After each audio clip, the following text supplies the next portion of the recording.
Qu'est-ce que c'est exactement RASMOP? Parce que RASMOP vient justement des outils de la pensée visuelle.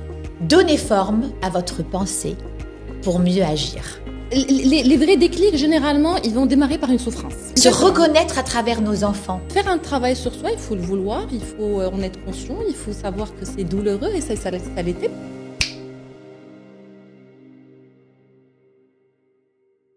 Donnez forme à votre pensée pour mieux agir. C'est le ton de ce nouveau déclic avec une nouvelle invitée, passionnée, inspirante. Une invitée qui a osé, engagée dans ce qu'elle fait. Elle est là avec moi. Elle va tout vous raconter. Je l'accueille tout de suite pour vous, vous qui nous suivez sur l'ODJ Maroc et sur notre web radio R212, Les Marocains du Monde. Je suis Sophia Al-Khansa Bentami, je suis ravie de vous accueillir à nouveau. Iman Maman, bienvenue à Déclic. Ton déclic. Merci, ravie, merci pour l'invitation, Sophia. C'est moi qui te remercie. Avec plaisir. Et je suis ravie de te recevoir. Merci J'ai été également. inspirée par ce que tu fais. Et comme je dis toujours, mes invités sont inspirants, engagés et bien évidemment passionnés. Alors, Iman Maman, qui c'est? Iman est facilitatrice en intelligence collective, n'est-ce pas? Exactement. Formatrice en développement commercial et stratégique et experte en pensée visuelle. C'est une femme dont l'univers mêle finesse d'écoute, coup de crayon et puissance d'impact collectif. Est-ce que je t'ai bien présenté? Magnifique. Poétiquement bien dit. C'est vrai. Exactement. Eh bien, tant mieux. Mais toi, est-ce que tu voudrais rajouter quelque chose, nous dire qui est Iman et nous parler bien évidemment de RASMOP. J'aime beaucoup le nom. Donc, il a une histoire d'ailleurs. Eh bien justement, on va la découvrir avec toi pour ceux qui nous regardent et qu'on remercie, qu'on salue. Qu'est-ce que c'est exactement RASMOP? Depuis quand? À qui ça s'adresse? C'est pour qui? Et surtout, les leviers de réussite de RASMOP, puisqu'à Déclic, on a envie aussi de parler de réussite, n'est-ce pas? Très bien. On t'écoute, chère Iman. Merci Sophia pour l'invitation. Je t'en prie. Ravie de ce petit moment d'échange convivial et bien authentique comme tu le fais si bien. Donc moi c'est Iman Maman. Voilà, je suis multiples facettes. Très bien. Il n'y a pas une facette, il y en a plusieurs et on peut porter en nous plusieurs facettes en une seule personne. Mais justement, je me définis aujourd'hui dans la facilitation en dynamique d'intelligence collective. Je facilite des moments collectifs où les équipes vont travailler ensemble d'une manière assez créative et assez punchy. Très bien. Je suis également facilitatrice graphique et je vais en parler parce que justement, je pense que c'est quelque chose qu'on n'a pas tendance à entendre beaucoup. Je forme sur certains sujets en développement commercial et stratégique, comme tu l'as si bien dit. Je suis aussi maman de garçons. Très bien, très bien. Je suis surtout une femme passionnée de la vie et de la créativité humaine. Et du coup de crayon. Et bien évidemment, depuis que je me suis réconciliée avec ce coup de crayon, il m'a tellement libérée. Et donc, tu as parlé de déclic, tu as parlé de Avant d'être là aujourd'hui, j'ai eu un parcours de plus de 15 ans en développement commercial dans plusieurs multinationales. Je travaille donc du domaine du commercial, du marketing, de la stratégie d'entreprise et des transformations organisationnelles.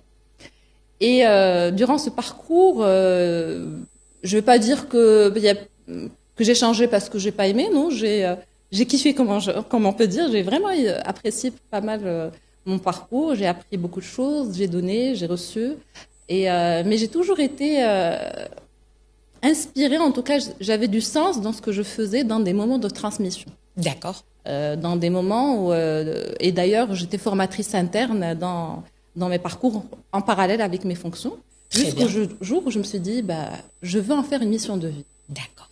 Et je veux en faire une mission de vie, que avec des parents enseignants. D'accord, voilà. Ça c'est important. Oui. Après, quand je me disais, à mes parents, je vais jamais être comme vous. Hein. Non, c'est pas pour moi. Oui. Et du coup, et voilà. Donc j'étais vraiment très très porté sur ça me parlait. Transmettre, partager. Exactement. Voilà, donc quand je dis, c'est vraiment dans le partage. Et d'ailleurs, quand j'ai commencé à faire parce qu'il y a des moments de déclic. Tu parlais de Bien déclic. sûr, c'est pour ça qu'on est là. Tu parlais de déclic. On peut en avoir plusieurs. Il y a des invités qui en ont un, le prédominant, mais on peut en avoir plusieurs. Exact. Moi, c'était pas un, justement. Quand même, quand on est sur des parcours corporate où la vie va bien, on a une certaine stabilité, on va pas changer. Une zone de confort. Voilà, et puis une zone de confort, on va pas changer comme ça sur un coup de tête ou pour faire la rebelle. Pas du tout. C'était quelque chose de très réfléchi qui m'a travaillé vers, disons, les 2 dernières années avant de quitter le salariat, en tout cas. Il y a des déclics, forcément, on change pas. Le plus gros, le plus important. Les vrais déclics, généralement, ils vont démarrer par une souffrance. Quand je dis une souffrance, ça peut être, on change pas généralement un système, une entreprise, on change peut-être une relation un modèle, managériale, une politique, on va changer un mindset. Oui, on va changer des contextes où on n'est pas forcément aligné à des valeurs qui sont très hautes ça me chez nous. Beaucoup.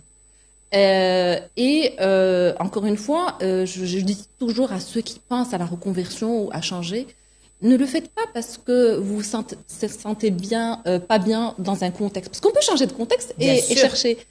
Faire un travail sur soi, il faut le vouloir, il faut en être conscient, il faut savoir que c'est douloureux et ça l'était pour moi parce qu'on est confronté un petit peu à nous-mêmes. On a des habitudes. On a des...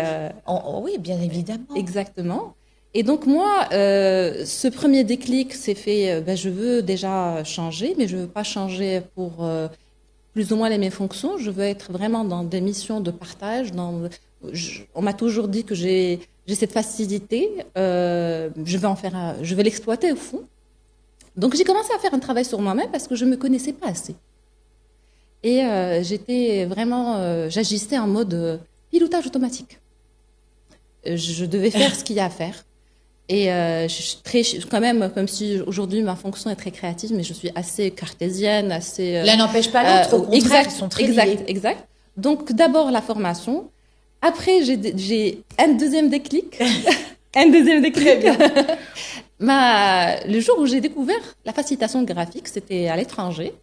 J'étais dans une formation à l'étranger en technique de négociation commerciale et celui que j'avais en face, c'était un Allemand. Il nous a formés en facilitation graphique. Donc, au lieu de passer des slides et des PowerPoint, on était sur des fresques et c'était de la co-construction et on voyait des images venir. Et à ce moment-là, je me suis rappelé la petite fille que j'étais. J'étais vraiment dans... Je pense par les mains. Je dois mettre ma main... D'accord. Pour bien penser. Donc, j'ai trouvé ça génial. Premier déclic, j'adore. Un petit syndrome d'imposteur, je me suis dit, c'est pas fait pour moi.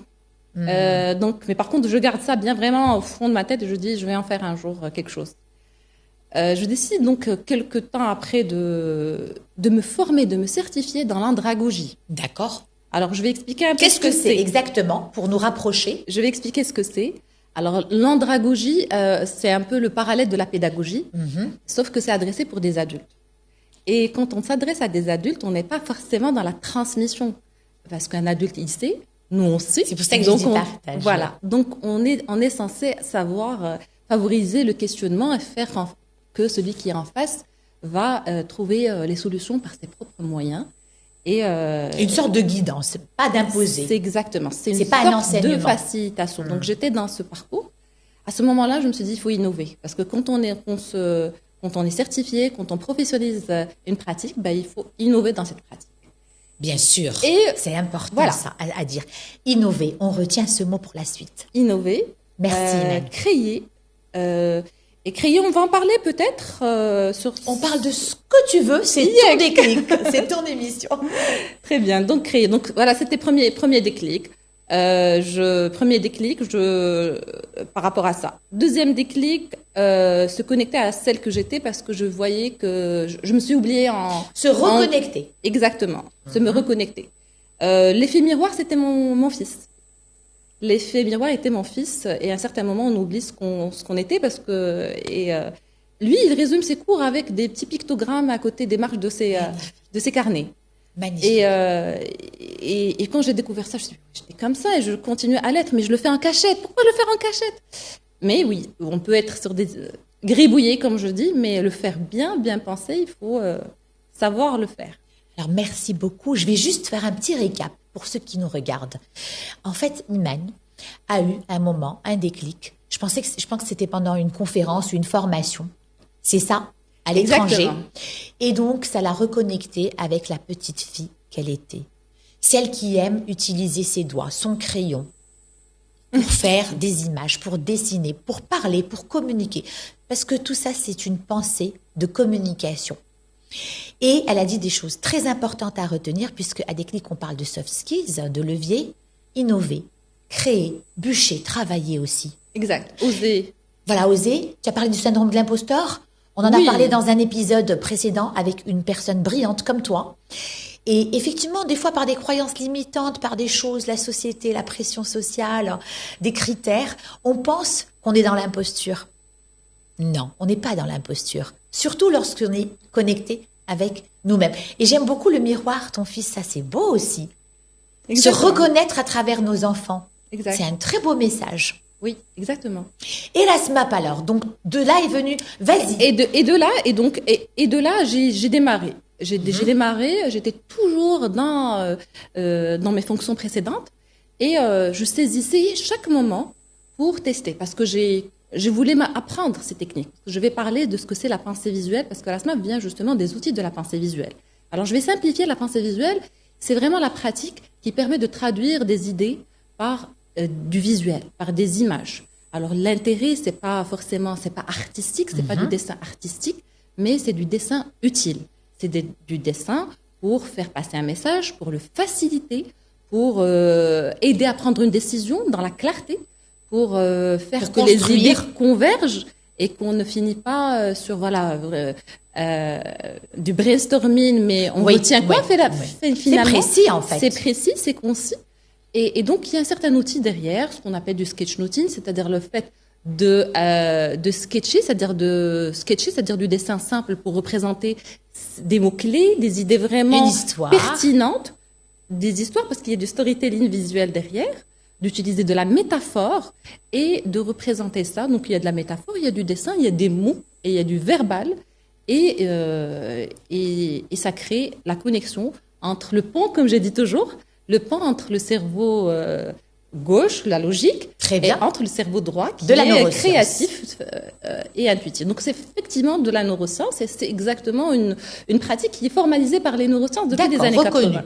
Donc moi, quand je me suis connectée à ça, je me suis tournée, je me suis dit, je veux apprendre, je veux me connecter à ça. Et je me suis tournée. Tu t'es reconnue dans cette discipline. Clairement, mais je le faisais en mode amateur, je veux le faire en mode professionnel. Ça me parle beaucoup, c'est comme moi avec le rire, la thérapie du rire, exact. Etc. Vraiment. Mais après des années, des fois on pense que nos rêves sont partis, que la petite fille, et puis ça ressort. Mais quand ça ressort, il faut l'écouter. Exact. Il faut l'écouter. Le tester. Ah oui. Le tester. Oui. Faire le pas, ça marche. Mais bien ça sûr. Marche pas, encore une fois, on n'a rien à perdre, mais on va regretter des choses qu'on n'a pas voulu faire. Donc tu es allée, il faut que j'apprenne ça. Exact. Je me suis tournée au Maroc, il n'y a pas de formation facilitation visuelle et sketchnoting au Maroc. Très bien, je me tourne vers les experts à l'international. Heureusement qu'aujourd'hui, on est connecté et effectivement. On a accès. C'est vraiment une vraie chance d'avoir accès à l'information, à la formation là où elle est. Donc, rechercher un peu que العلمي ولو في الصين. Donc, c'est un très beau message, très puissant. Il faut y aller. Et puis aujourd'hui, les nouvelles générations, ils ont tout à portée de main. L'intelligence artificielle, la connexion. Oh, moi, j'avais pas ça avant. Exactement, c'est une donc, chance. J'ai commencé à le tester. On rentre dans une réunion. Je me rappelle vraiment un deuxième déclic. J'étais référente d'un projet assez technique, optimisation de coûts. Donc c'est vraiment très technique. Oui, c'est ça. Et on était période Covid. On était vraiment une centaine de personnes devant un écran avec une réunion à distance. Ça parlait beaucoup. Je savais pas quoi retenir. Je devais cascader ce message. Je devais simplifier. Et j'ai pris la feuille que j'avais pas très loin. Et j'ai commencé à sketcher, à me dire, OK, les causes racines, ça peut être les racines d'un arbre. J'ai dessiné un arbre avec ses fruits. J'ai commencé à simplifier. Au fur et à mesure, je faisais de l'écoute, du sketching en parallèle. Et je me rappelle qu'une collègue est venue vers moi et me dit, tu as compris quelque chose? Je dis, oui, je pense. Regarde, c'est bien clair. Je dis, mais c'est hyper clair. C'est génial. Et premier déclic. Deuxième déclic, je commence à former. Je commence à utiliser mon flipchart. Et je me suis dit, OK, bye bye le PowerPoint. De plus en plus de flipchart, on va interagir. Deuxième déclic, il y a beaucoup d'interactions. Je commence à être dans la formation. Changement d'outils. Changement d'outils, effectivement. Et justement, au fur et à mesure, j'y pensais et c'était... je professionnalisais ma pratique. Et c'est devenu un rêve. Et on dit une phrase que j'aime beaucoup, qui est très forte. On dit que Dieu ne met pas un rêve dans un cœur si c'est pas que tu as la capacité de le réaliser. Bien sûr. Et quand ça devient quelque chose obsessionnel, à qui tu penses, à quoi tu penses tout le temps, il faut y aller. Donc, le moment est venu de sauter le pas vers l'entrepreneuriat. Il y a eu beaucoup de signaux, beaucoup de déclics. Beaucoup de signaux, beaucoup de... alhamdoulilah, et le retour vraiment, était... c'est émouvant ce que tu... C'est très beau. Et le retour, alhamdoulilah, était... Vraiment, les premiers retours étaient positifs. Et là, je me suis dit, OK, oser, on n'a rien à perdre. Je le fais d'ailleurs, parce que je suis facilitatrice en dynamique d'intelligence collective, donc j'ai sauté déjà le pas vers l'entrepreneuriat. J'utilise comme support dans mes interventions. Donc, je dis toujours, je finis jamais sur un mur de post-it, même si on brainstorm beaucoup, mais je vais finir sur une belle fresque qui va résumer nos propos. Et les gens ont commencé à dire, c'est magnifique, on a envie d'apprendre. OK, je commençais à faire, justement, à lancer... de fil en aiguille, Rasmop est arrivé. Oui, rapidement, très rapidement, j'ai commencé à former, j'ai commencé à donner goût. Parce que donner goût, en fait, quand on ne sait pas, on se dit, c'est pas fait pour moi. Je sais pas dessiner. Moi, je sais pas dessiner. Je vais te dire quelque chose qui va te faire plaisir. Excuse-moi de t'interrompre. Eh bien, moi, parce que tu as parlé de post-it et tout, bien évidemment, j'ai envie de te poser la question, est-ce qu'il faut savoir dessiner pour faire donc transformer sa pensée visuelle en sketchnoting, etc. Je pense que non. Alors, je vais... Mais en fait, je vais te dire quelque chose avant. Oui, bien évidemment. Alors, quand tu as dit post-it, j'ai pensé à moi. Moi, comme tu le sais, je suis dans la formation également, corporate, etc. Alors, moi, depuis des années, j'ai arrêté le post-it. Je pense que je ne l'ai jamais beaucoup utilisé. Je l'utilise pour des petits jeux de rôle quand je le distribue pour que les gens, justement, dessinent ou écrivent quelque chose dessus. Et quand tu as dit arbre, ça m'a parlé. D'ailleurs, j'ai une vidéo, je pense, ou une story, où je dessine un arbre. Moi, je dessine très, très mal, comme un pied. Et je dessine des arbres dans mes formations, en jeu de rôle, en jeu, on peut appeler ça une activité un peu ludique. Et je lui mets des branches. Et des fois, je mets même des petites têtes. Je mets des prénoms, les prénoms de mes participants. Ou alors, on va donner un exemple. Si par exemple, c'est communication positive, je vais mettre d'un côté, qu'est-ce que c'est? Et d'un autre côté, les ennemis de la communication positive. Et je vois que ça... Alors moi, je le fais vraiment autodidacte, je n'y comprends rien. D'ailleurs, je vais peut-être venir me faire former et certifier à Rasmop, pourquoi pas? Parce que j'aime ça. Et pourquoi j'en parle aujourd'hui? Parce que c'est vraiment puissant. Et je vois que les gens aiment. Ils préfèrent ça au PowerPoint. Ils préfèrent ça. Moi, vraiment, je suis mauvaise. Au post-it. Alors, vraiment. Donc j'en suis témoin, je peux témoigner au sein de mes formations. Ce que tu dis, c'est vraiment, ça représente un peu exactement, tu as touché du doigt un peu cet esprit-là. Déjà, quand on s'intéresse à ces outils, notamment au sketchnoting, il y a un côté intuitif, bien évidemment. C'est ça. Il y a un côté, d'ailleurs, la créativité, elle a un côté intuitif. On a tendance, quand on était petit, on a appris à dessiner avant même d'apprendre à lire et à écrire. C'est vrai. Parce que c'est intuitif. Tu vas te poser un enfant, il va te faire un arbre, papa, maman, la petite forêt, et tu vas te dire, waouh, c'est mignon, c'est beau. Et il est émerveillé, la personne en face est émerveillée. Et bien évidemment, au fur et à mesure qu'on va apprendre la technologie, lire, écrire, on va rentrer dans des schémas de perfectionnisme. On va rentrer dans des schémas de jugement, de se dire. Et on va se dire... Qui peuvent diminuer cet émerveillement. Bien évidemment. Cette intuition. Bien évidemment. Donc, c'est les premiers pas. Ta démarche est les premiers pas vers la facilitation. C'est de la pensée visuelle. Après, quand je vais parler un peu de comment je m'y prends avec parce que les participants, les bénéficiaires. Voilà, j'ai une communauté, j'ai un bootcamp pour des formateurs. Justement, si tu peux regarder ta caméra et leur dire, voilà, les premiers pas et surtout où ils peuvent te trouver sur les réseaux et qui tu accompagnes, à qui aujourd'hui tu t'adresses, ta facilitation, s'il te plaît. Très bien. Donc, aujourd'hui, donc c'est Iman Maman, je vais encore une fois... Bien sûr, bien sûr. Donc moi, c'est Iman Maman. Mon entreprise, mon concept et mon entreprise s'appelle Rasm App. Rasm App, alors il y a du Rasm, mais pas que.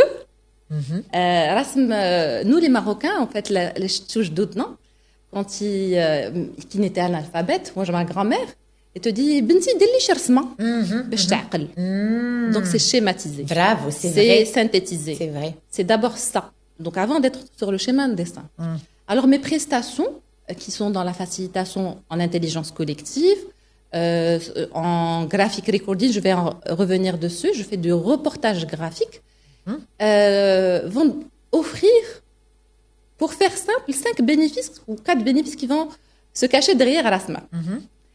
Alors, le R de Rasmap, c'est la rétention de l'information. Très bien. Le A, je fais en sorte que mon audience, que mes participants vont s'aligner sur un Très bien. contenu. Rétention, alignement. Alignement. S, simplification. Simplification. Oui, on n'est pas obligé de parler un langage d'expert si on peut faire simple. M, c'est la mémorisation à long terme. Voilà. Donc, avec ça, je vais faciliter en intelligence collective et je vais faire en sorte qu'ils vont s'aligner rapidement, mémoriser et être dans la simplification. Et je forme aussi sur un certain nombre de sujets dans mon expertise, développement commercial, je forme sur l'expérience client, parce que là encore, on a besoin d'alignement, on a besoin de reconversion, de passer dans des modes où on diverge, et puis on va converger, c'est normal, mais on l'a fait dans la joie et la bonne humeur. Et j'ai mon programme qui porte le nom de Rasmap. Et c'est un programme qui s'appelle c'est un bootcamp, qu'il a démarré en bootcamp. D'accord. Alors, quand je démarre, c'est un programme qui est adressé à des personnes qui gèrent un flux d'informations à longueur de journée, qui ont une petite charge cognitive. C'est-à-dire qu'il y a beaucoup d'informations qui rentrent et qu'à un certain moment, donc c'est de la structuration également. C'est de la structuration. Quand on démarre, c'est un programme où je ne vais pas être sur de la théorie, non, pas du tout. Il faut pratiquer parce que quand on pratique, c'est là qu'on va vraiment prendre confiance. Donc, quand on démarre, je leur dis d'abord, prenez plaisir pour vous-même. Bien sûr, oubliez votre audience. Amusez-vous. Connectez-vous à cet enfant. Donc, on commence à dessiner des choses simples, à s'émerveiller, se dire « Ah oui, je peux faire ça. Je ne savais pas dessiner comme tu viens de dire. Et pourtant, j'ai pu faire ça. » Très bien. On passe quand même quelques petits temps là-dessus. C'est important. Après, on passe à ce qui est plus important. C'est la phase où on doit structurer des messages. On doit gérer un flux d'informations complexe et en faire quelque chose de fluide, de simple, connecté, raconter des histoires, mais qui vont mener vers des actions, mener vers une facilité des prises de décision. Et ça, on prend quand même du temps à le pratiquer. Donc, je les mène vers pratiquer dans leur quotidien et dans leur profession. Très bien. Voilà. Donc, ça va passer par là. C'est très clair. Jusqu'au moment où je dis, si ton message ne me fait pas chair de poule, c'est qu'il manque quelque chose. Bien ça. Parce que c'est important. On a beau dire à l'émotion, non, l'émotion est importante. Bien sûr. Parce que des fois, on oublie ce que vous avez dit. On oublie ce que vous avez fait. Mais on n'oublie pas ce qu'on a ressenti pendant ce moment-là. Et donc, vous, parce que généralement, c'est des facilitateurs dans différents secteurs. Hein. Il y a du médical, comme il y a du science, comme il y a de l'économie. Ils ont besoin de connecter les gens à quelque chose qu'ils vont ressentir et s'approprier. Très bien. Voilà, donc ça va être ce chemin-là. C'est bien d'en parler parce qu'en communication, toutes sortes de communication, écrite, orale, à travers le dessin, le sketchnoting, cette pensée qu'on a envie de transformer pour qu'elle ait un impact, l'émotion, c'est l'ingrédient majeur pour moi, en tant justement formatrice en technique de communication. C'est très clair, donc vous pouvez taper Rasmap, R-A-S, apostrophe, U-P, Iman, Aman, ou juste Rasmap, et vous allez trouver Iman. Tu as un site web également ? En cours. En cours. Dans Le les site prochains web jours. est en cours. Je te remercie pour toutes ces informations. Avec plaisir. Je sens beaucoup de passion. Et maintenant, on va passer à une petite séquence un peu plus ludique, on va dire, légère. C'est une interview psychologique. Une interview psychologique plutôt. Avec quelques questions. Imaginons que Iman ne soit pas un être humain. Qu'est-ce que tu aurais aimé être? Un papillon. Un papillon. Pourquoi? C'est Et coloré. d'ailleurs, mon logo reprend subtilement les ailes du papillon. D'accord. Et pourquoi le papillon?